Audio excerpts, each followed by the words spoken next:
What's up, YouTube? This is Too Raw for TV. All right. So, look, man. I used to be a big fan of Kawhi Leonard, man. But it seemed like it's been so long since the guys played. I forgot what the fuck it looks like when the guys actually going out there and performing. I gotta go on YouTube and look at highlights of Kawhi Leonard. We haven't seen him play in what, a year almost, getting close to it. Been almost a year, and I mean, look, man.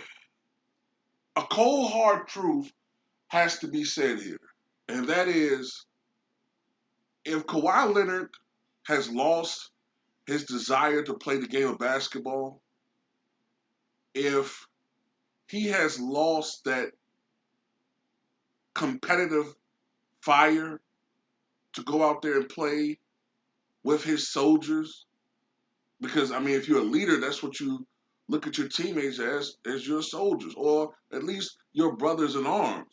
If you can't look at the game in that perspective, and you're playing just for the money at this point, maybe you should fucking retire. Because at some point you can't keep leaning on this injury shit, man. Okay? And look, the reason why a lot of us bought into the injury excuse is because it worked when he was in Toronto. When a lot of people were skeptical about this shit. Like, hey man, this guy just gonna be missing 20 games a year to stave off an injury, a disease, patella tendon. And it apparently worked because he averaged 31 points a game in the playoffs, although by the finals he was limping a bit. But he won a championship. He won another finals MVP. And we saw the evolution of Kawhi Leonard from a defensive standout who did not have a polished offensive game to a guy that was, you know, starting to improve offensively when he won his first NBA Finals MVP, his first championship, 2014, to a guy that had reached All-Star level the next year, to a guy by 2016, 2017 had reached um, superstar status. But he had an acrimonious exit from the Spurs. They traded him to a team he didn't want to be part of. And a lot of us, against our better judgment, sided with Kawhi over the Spurs, even though the Spurs have always been historically a stand-up franchise. But now we're starting to see that the Spurs most likely were correct. There have been, ever since Kawhi Leonard has secured his bag and has secured, this level of greatness, that I think that he thinks he's a little bit higher than what he really is. He has changed. Kawhi Leonard 3, 4 years ago was a guy that was a little shy, wasn't the standard superstar. Seemed like it was a guy that kept to himself, drove the same beat up but truck. It was like a beat up truck he used to drive. Had the nappy. A lot of times his goddamn cornrows was nappy and coming out and shit. But something has changed in this guy. And I'm not saying when you get your money, you're not supposed to enjoy it. Absolutely. Yes. Upgrade your life, upgrade your happiness. But at the same time, you are a basketball player, a professional basketball player. That is what you do. And I'm telling you guys right now, the antics of Kawhi Leonard, the antics of Ben Simmons, the antics of James Harden, the antics of so many of these guys, you know what I'm saying, who Kevin Porter Jr. to a certain extent, even though he's playing, all of these ridiculous, immature antics, these guys not playing, these guys doing dumb shit out there on the court. This shit is going to hurt the NBA players in the next collective bargaining agreement. They're going to lose so much to these fucking owners, and they got nobody to blame but themselves. The fact that only 4 players this year out of what? 400 something players, only 4 have played all 82 games. I think that's the number I saw.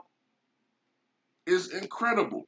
Less than 20 years ago, 30 NBA players played all 82 games. And going back to the 90s, that number used to be somewhere like in the 40s or 50s.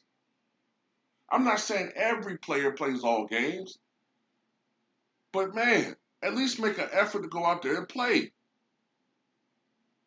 And Kawhi Leonard is not hurt. That's the problem. He's not hurt. He just don't want to fucking go play. He wants to play in his own comfort zone. And no, I'm sorry. This is why I cannot put these guys on the same level of players of the past. Yes, you can tell me, scream to me until your motherfucking face is blue about how these guys are more skilled. They can tell me about how their games are more polished and how they can go back in 1975 like Gilbert Arenas tell me and dominate, do all that shit. But I tell you one motherfucking thing. I saw Willis Reed go out there with a torn muscle in his fucking thigh and came out there in game 7 and gave it a go. Gave it a go. Gave his team the psychological lift they needed to win a championship just because of his presence. He only scored 4 points, but the psychological lift that he gave Walt Clyde Frazier was enough. Walt Clyde Frazier had the best game of his career. 36 points, 7 rebounds, 19 assists, 6 steals. I saw Larry Bird play the last 4 years. Actually, to be honest with you, Bird first hurt his back in '85, but it was tolerable pain. He could tolerate it.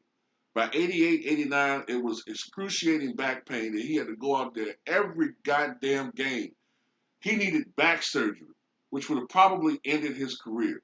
But what he did, he had a chiropractor, a back specialist, every game manipulate his spine so that he could go out and play basketball for a 6-hour window. His spine would be stable enough for him to go out there and play.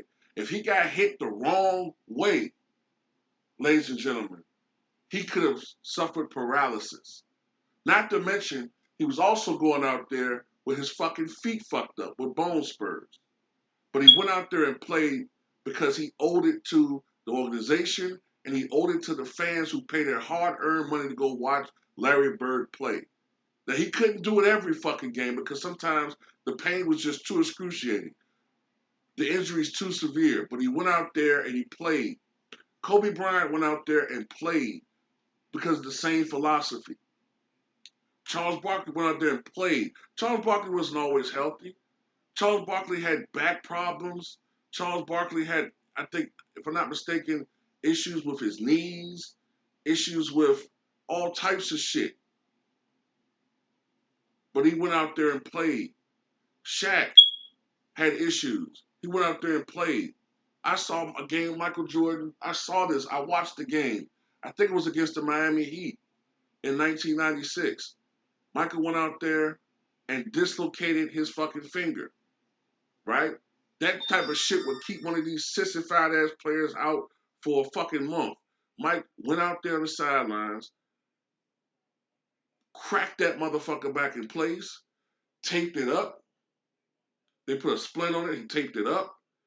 He looked to see if he could still dribble. He could dribble. Went back out there and fucking played. That's the old school for you. You don't think Jerry West was hurt? You should read a litany of the type of injuries Jerry West went out there and played on and played through, all because of the desire to win. So when people make up these excuses about these guys out here, uh, he's trying to preserve. I don't want to hear none of that shit. I tell you what, there's a fucking price to be paid. You're not gonna sit there and give these motherfuckers all this effusive praise with all the advantages they have today, when they don't have the physicality of the basketball of the past. It's never been easier to score than it is right now. Okay, never been easier to score, and that's not their fault. The league did this. Okay, but they've coddled and babied these motherfucking players too much to the point where no, I can't put them on the same level. I just can't because their accomplishments just to me are not as impressive as the players in the past because I can only imagine how long Isaiah Thomas could have played if he played in today's era, where he was a midget, excuse me using that expression, but a little person going up against a bunch of trees. Isaiah Thomas was 6'1", 180 pounds, going up against the Kareem Abdul-Jabbars, the Artis Gilmores, the Bob Laniers, all right, the Jack Sigmas, the Manute Bowles, the Mark Eatons, the Shaquille O'Neals, the David Robinsons, okay, the Patrick Ewings. You know, the list goes on and on. The James Donaldson, okay, the Charles Johnsons. You know how many great big men, great shot blockers there were, and he was going up against these dudes, going up in the lanes, trying to challenge these guys. Now imagine if he was going today where the lanes is wide open, he got no resistance. He got nobody like Karl Malone knocking him on his goddamn ass, busting his head wide open, his eye wide open, requiring 64 stitches. You know, these guys, Trey, don't have to worry about that. Can you imagine what Isaiah Thomas would be doing right now if he was playing in this goddamn league? Come on.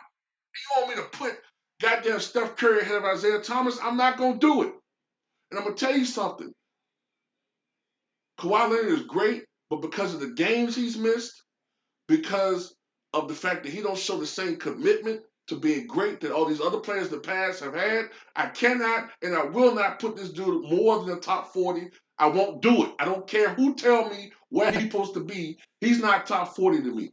You can't miss half your goddamn games of your career. You can't miss one out of every 3 games of your career total and tell me you're an all-time great. You can't miss one out of every 2 games in the last 4 years and tell me you're an all-time great. That's at least one thing that I always admired. The players that went out there, whether they were great, average, mediocre, the ones that went out there and played. And it wasn't that they just were always healthy. They played through pain. They played through minor injuries. They played through some injuries that some guys wouldn't be able to play through. But those were the guys that I admired. Whether you're talking about players like Dolph Shades, Iron Men, played through injuries. Whether you're talking about Derek Fisher, whether you're talking about Randy Smith, whether you're talking about AC Green, whether you're talking about Johnny Red Kerr, whether you're talking about Cal Ripken, those are the motherfuckers I admire because they weren't always healthy. They played hurt all the time, but they went out there and honored their contract, and they were for the fans, us. So that's all I got to say about that. Tell me what you guys think.